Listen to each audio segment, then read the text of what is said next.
No goofs, no gaffes, no clever one-liners. Just hashtag justice for Milton.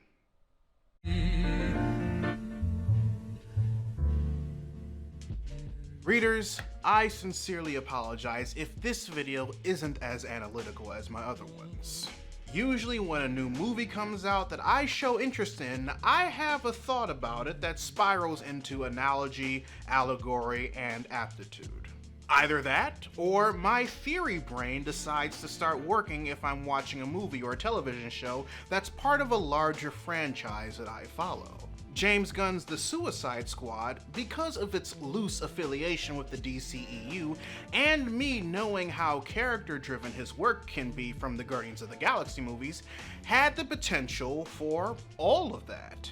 But when I watched The Suicide Squad, and while I absolutely loved the movie, I am either pleased or regret to inform you, I'm personally leaning more toward the former because it's been a minute since I've been able to just enjoy a movie just for what it is, that this movie did not cause me to compare its themes and plot beats to modern day problems. Now, was that to say that I don't have any critiques about the film? Absolutely not. As much as I loved Idris Elba's Bloodsport, there were moments where I felt like his character was originally conceived to be Will Smith's Deadshot, but they couldn't get him because of scheduling, thus making his development arc outside of his relationship with Ratcatcher 2 a tad bit lackluster. To avoid spoilers, I feel that certain things that happened to Rick Flag shouldn't have happened to Rick Flag, and that the events that resulted in certain decision-making processes of his should have been shown on camera and be more fleshed out. And both surprisingly and unsurprisingly, there was very little for me to theorize regarding the stance of the Suicide Squad in the current state of the DCEU. Surprisingly, because there's clearly a connection between this film and the Frankenstein cut we saw of David Ayer's original movie in 2016. There's returning characters played by the same performers, character relationships and dynamics that survive between the films, and knowledge of events in other films that have happened in the DCEU timeline since the first movie that play a role in certain characters' development. He's in prison for putting Superman in the ICU with a kryptonite bullet. On the other hand, it's also unsurprising, because Warner Brothers, and more specifically DC Films, has stated that they're keeping the continuity of their films pretty loose if they're not direct sequels from Aquaman onward, and you could definitely see that in how they handled Wonder Woman 1984, despite your opinions about the movie. However, despite the Suicide Squad following the same protocols, there was one thing I've noticed about the movie that I've been consciously aware of thanks to its overall presence in a lot of DC-related media since the 80s.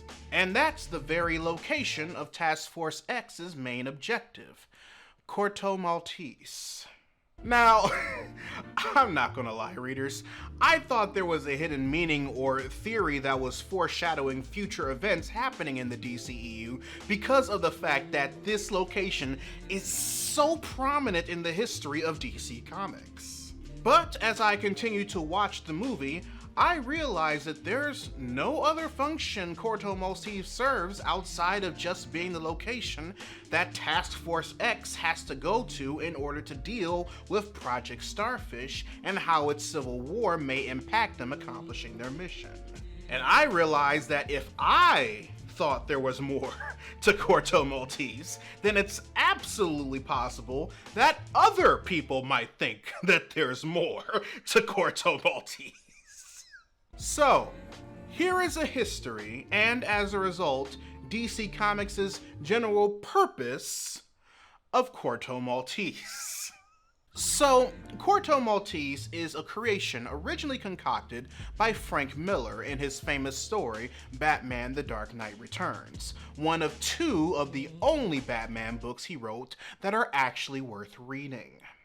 Named after a comic book character created by Hugo Pratt, Corto Maltese is originally depicted in The Dark Knight Returns as a South American nation allied with the United States, constantly at war with itself. In The Dark Knight Returns, it's used as a backdrop to show off how Superman has chosen to ally himself with the US government in order to set up his conflict with Batman later on in the book, because Frank Miller hates Superman. Now, because this story was written in the mid-80s, the conflict the Maltesians are in involved the Soviet Union, who send off a nuclear warhead to deal with Superman. Which, if you've seen the 2 animated movies based on the book, is why it takes a field of sunflowers for Superman to recover from the hit. And, being a fan of the book, Zack Snyder paid homage to this imagery in Batman v Superman: Dawn of Justice, where he suffered the effects of the nuke the US government launched in Superman's attempt to get Doomsday off-world. But despite the constant references to the book in modern day, The Dark Knight Returns doesn't take place on Earth 1, the main Earth that the majority of DC's canonical stories take place in.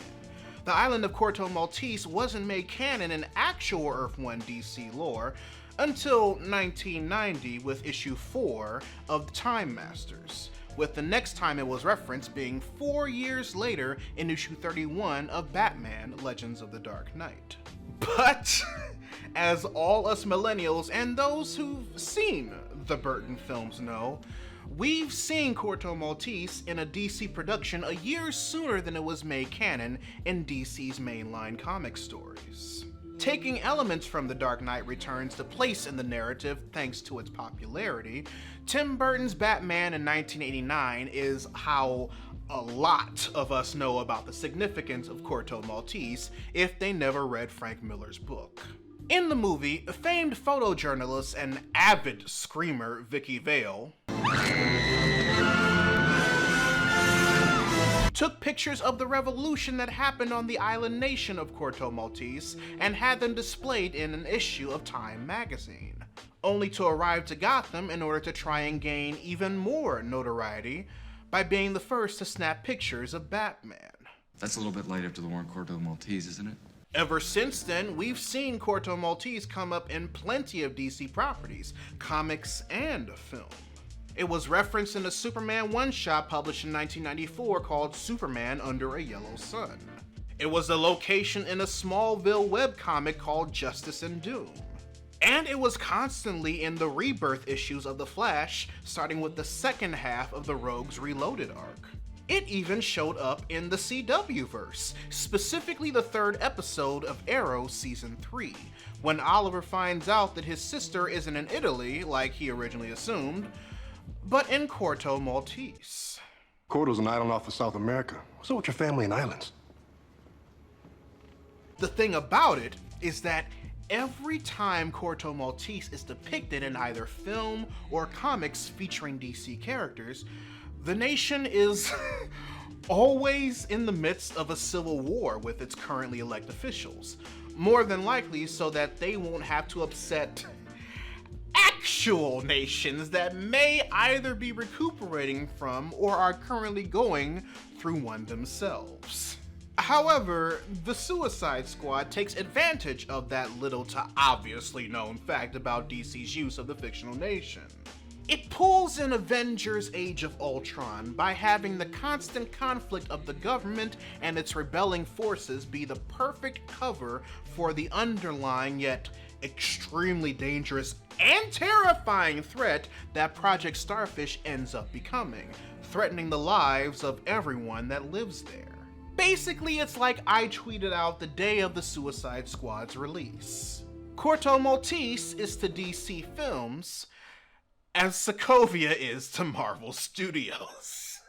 So, thanks to Frank Miller, whenever DC needs a nondescript nation at war with itself, whether it's a civil war or a display of enemy power, Corto Maltese will be more than likely to be there to pick up the slack. And thankfully, we have James Gunn to make the location not only work, but make logical sense. Once again, I'm sorry if you expected me to think up a philosophical analysis of The Suicide Squad. This is just one of those movies where whatever meaning that is present in it is blatantly obvious and is otherwise just a fun watch. And I'm not gonna lie, it feels nice to finally know what that feels like. However, I am glad that I was at least able to teach those of you who didn't know this aspect of DC lore a thing or two. So with that being said, readers, your homework assignment for the day. Write in the comments section below what you thought of The Suicide Squad if you've seen it. Or if you feel like sharing with the rest of the class, if there's any real life allegory or analogy you can associate with the movie that I clearly missed because I was just enjoying Harley Quinn's gunfight scene too much. God, I just love post-Joker Harley so much. She's so great. Whichever question you decide to answer, I'd love to know your thoughts. If you want to help financially support the channel, you can join my Patreon by clicking the card at the end of the video or in the link in the description down below, where you can also find a link to my merchandise store. Or if you prefer to give a one-time donation, you can find links to my PayPal and my Ko-fi account in the description box as well. Also, make sure you subscribe to the channel and turn on notifications, because I post new videos every Monday, Wednesday, and every other Friday. But until then, this is Readus 101. Class dismissed.